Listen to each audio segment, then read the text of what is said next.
الرحمن الرحيم مالك يوم الدين إياك نعبد وإياك نستعين اهدنا الصراط المستقيم صراط الذين أنعمت عليهم غير المغضوب عليهم ولا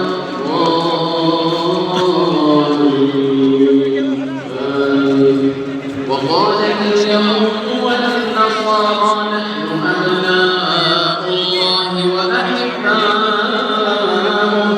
قل فلم يعذبكم بذنوبكم بل أنتم بشر ممن خلق يغفر لمن يشاء ويعذب من يشاء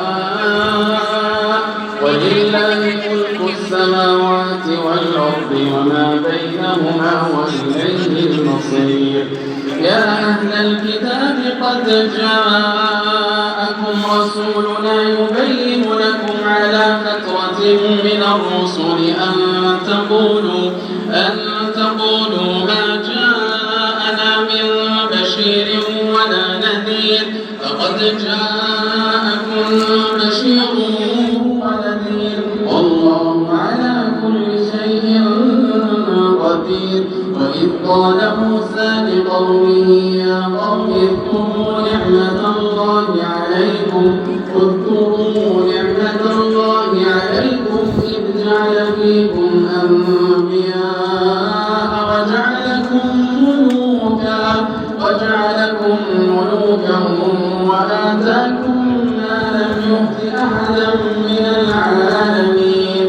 يا قوم ادخلوا الأرض المقدسة التي كتب الله لكم ولا ترتدوا على أدباركم فتنقلبوا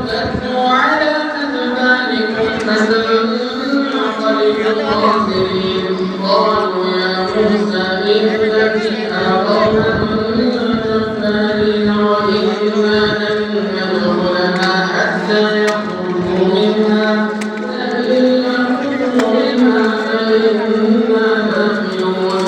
قالوا أين الذين يخافون أنعم الله عليهم ادخلوا عليهم الباب فإذا دخلتم فإنكم غالبون وعلى الله فتوكلوا إن كنتم مؤمنين.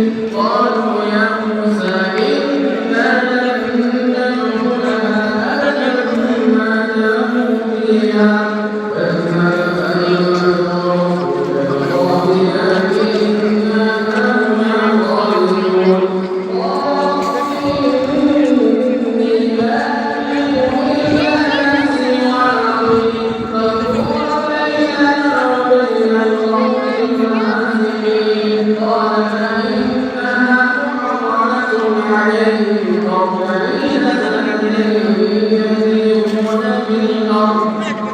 فَلَا